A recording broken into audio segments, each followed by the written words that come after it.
तो जनाब आजकल बात हमेशा जो है या अमूमी तौर पर क्रिकेट की होती है, लेकिन एक ज़माना था कि जब हॉकी जो थी पाकिस्तान के खेलों का राजा महाराजा हुआ करती थी। हॉकी के मैदान में, आलमी मैदान में पाकिस्तान के झंडे गड़े हुआ करते थे। लेकिन फिर वक्त बदला और वक्त बदलने के बाद हम क्या देखते हैं कि हॉकी में नितात आया। ठीक है कि पाकिस्तान की टीम जो है मैदान में इतनी अच्छी कारकर्दगी का मुजाहरा नहीं कर पा रही, लेकिन इसका मतलब ये नहीं कि जो हमारी कौमी टीम ऑस्ट्रेलिया गई थी उसके साथ वो सलूक हो जो हुआ।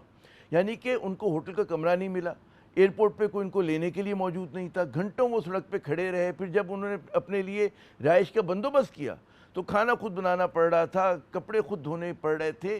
तो देखते हैं कि इमाद जो हमारे कैप्टन इमाद भट्ट साहब, उनकी ज़बानी उन पर क्या गुजरी। जिस फ्लाइट पे हमें लेके जाया गया उसके बाद सिडनी उतर के मैं समझता हूँ कि 12 से 13 से भी ज़्यादा 14-15 घंटे हम वहाँ पे ओपरा स्ट्रीट पे लवारसों की तरह घूमते रहे। किसी बंदे ने हमारी टीम का कोई एहसास नहीं किया, ना वहाँ पे होटलिंग थी, ना टाइम से फूड दिया गया। उसके बाद सिडनी से होबार्ट हम रवाना हुए।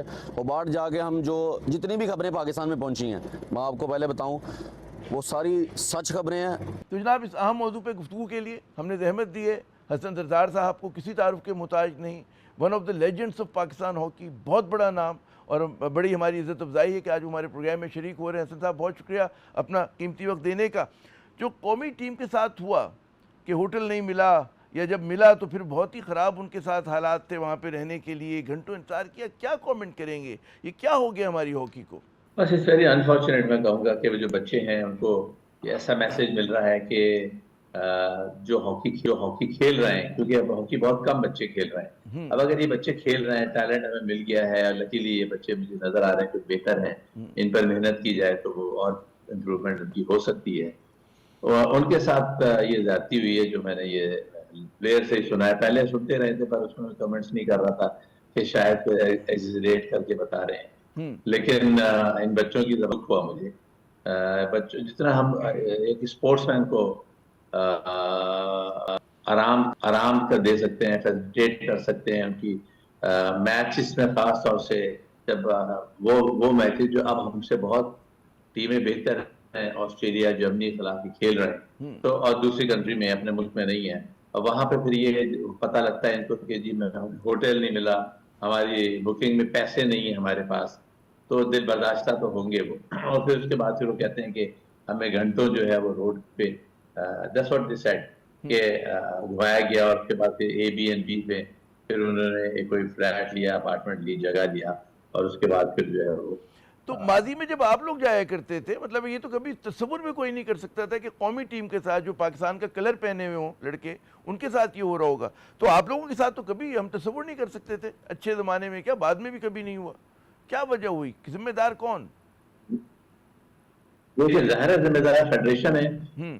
फेडरेशन में जो हम तो बहुत दिनों से कह रहे हैं, जब से मुफ्ती साहब को लगाया गया है, कि इनमें कोई स्किल भी नहीं है उस तरह की मैनेजमेंट की, और ये हर टूर पे जाते भी हैं। देखिए प्रेसिडेंट का काम नहीं है टूर पे जाने के लिए, उसके लिए मैनेजर होता है, कोचेज होते हैं, टीम होती है एक पूरी।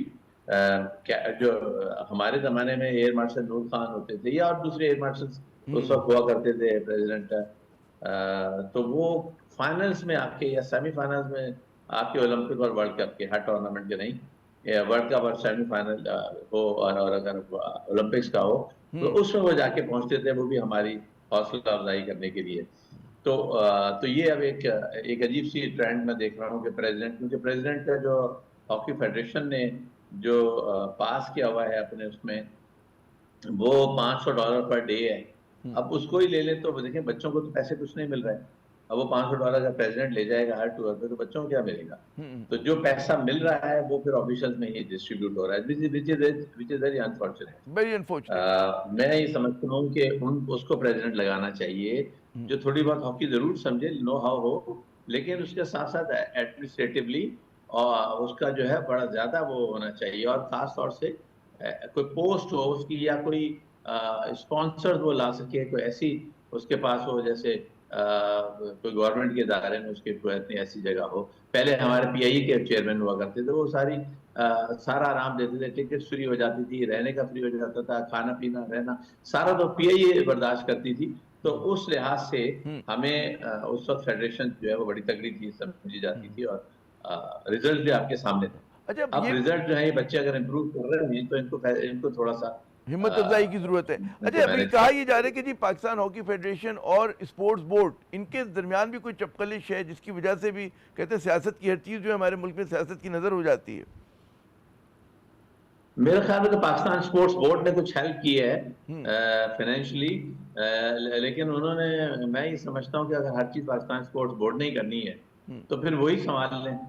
और दूसरा, वो फेडरेशन को पैसे देने हैं, उन्होंने हर फेडरेशन को ही देते हैं वो, लेकिन जो भी देते हैं वो उसको उसका ज़या नहीं होना चाहिए और उसको जो है वो मिस यूज नहीं करना चाहिए। और ऑफिशियल्स को खास तौर से अपने पर खर्च नहीं बल्कि लड़कों पे, जो कि एक नाम पैदा कर रहे हैं। देखिए इससे बदनामी कितनी हुई है ऑस्ट्रेलिया में। क्या समझ रहे होंगे ऑस्ट्रेलिया के लोग, जर्मन्स के, वो जो खेलने आए थे वो भी, और जो वहां पे उस मुल्क में रह रहे हैं वो भी, वो क्या समझेंगे? देखिए ऐसी अगर कोई टीम पाकिस्तान में आ जाए और वो फ्लैटों में रहे और अपने खाने बनाए और अपने बर्तन धोए खुद, वो प्लेयर्स, तो फिर उसकी क्या जो है ना वो इज्जत रह जाएगी उसके मुल्क की। तो ये मुल्क हमारे मुल्क है, हमारा, इसका हमने नाम किया है कि हमने लॉरेंस लेकर आए इस कंट्री के लिए, और हम ओलंपिक चैंपियन रहे हैं हॉकी में, हम वर्ल्ड चैंपियन रहे हैं हॉकी में। तो उसके साथ फिर कम से कम उसका नाम जो है, हमारा जो इज्जत है हमारे मुल्क की, वो हमें जो है वो कम से और कम जो ज़ाहिर है है कि लड़कों इस पे तरह हमारा जो नहीं प्लेयर्स करनी चाहिए। हैं, जो खिलाड़ी हैं, उनके ऊपर नफसियाती असर भी पड़ता होगा। मतलब एक थकावट होती है कि अगर जी हमारे साथ क्या ट्रीटमेंट हुआ तो उनके खेल की कारकर्दगी पे भी पहली बहुत मतलब है सख्त टीमों से मुकाबला है तो उस पर भी असर पड़ता है। डेफिनेटली पड़ता है। देखें अगर वो खाने पीने का, क्योंकि वो खुद ही कुक कर रहे थे, तो अगर वो खुद ही कुक करेंगे, खुद ही खाना बनाएंगे, खुद ही सामान लाएंगे, तो उनका सारा दिन तो इसमें लग जाएगा, तो मैच कब खेलेंगे? तो ये एक उनके लिए बच्चों के लिए तो एक, मैं समझता हूँ कि अच्छा साइन नहीं था टूर्नामेंट इतने बड़े मैचेस खेलते थे। अच्छा, मुझे पता है मौजू बहुत बड़ा है और लेकिन ज़ाहिर है कि 2-3 मिनट में नहीं निमट सकता, लेकिन मैं चाहूँगा कि पाकिस्तान हॉकी का इन्हितात, अब जैसे आपने फरमाया कि जी जो हॉकी फेडरेशन का सदर हो वो कम से कम इंतजामी अमूर में ताक हो, क्या वजह है हमारे इन्हितात की? इतनी वजह क्या है और क्यों हम जो है इंटरनेशनली कॉम्पीट नहीं कर पा रहे? रिवाइव करने के लिए हॉकी को क्या करना होगा? देखिए हॉकी में एक तो पॉलिटिक्स जो है, पॉलिटिकली कोई बंदे को नहीं लगाए। ठीक है। अगर कोई, मैं कहता हूँ ओलंपियन भी है, उसको भी ना लगाएं जब तक कि वो डिजर्व ना करे। तो ये एक अच्छी रिवायत नहीं। वो डिजर्व करे होना चाहिए जो स्पॉन्सर्स लाए, जो कि जिसके पास एक ऐसी चीज हो जो कि बच्चों को और हॉकी फेडरेशन को दे सके अपने टाइम। लेकिन वो अगर ऐसा नहीं कर पा रहा तो फिर वो डिजर्व नहीं करता as a president. Pakistan hockey federation के खर्चे बहुत ज्यादा हैं और जो स्पॉन्सर वो मिल नहीं रहे हैं उनको, और जो पैसा है वो भी नहीं आ रहा। जो गवर्नमेंट का पैसा है उनके अपने अखराजात बहुत ज्यादा है, उसमें कमी होनी चाहिए। इस तरह के बहुत सारे पहलू हैं जिसमें कि हम जो है बच्चों पे ज्यादा खर्च करें और फेडरेशन पे कम करें। बहुत बहुत शुक्रिया हसन सरदार साहब, आपने अपना कीमती वक्त दिया। नाज़रीन, हर जगह हर इदारे, खास पे पाकिस्तान का एक ही मसला है कि मेरिट नहीं होता। हर जगह जो है एक मनफी सियासत हो रही होती है। सियासत बताते खुद बुरी चीज़ नहीं है, लेकिन अगर मनफी हो और लोगों को नवाजना उसका काम हो तो फिर ज़ाहिर है कि मामलात नहीं चलते। और यही कुछ हमारी हॉकी के साथ भी हुआ। वो मुल्क जो हॉकी में राज किया करता था आज वो बहुत पीछे चला गया, और जो कुछ इस टीम के साथ हुआ मेरे ख्याल में हर पाकिस्तानी के लिए वो चीज़ नाकाबिले बर्दाश्त होनी चाहिए।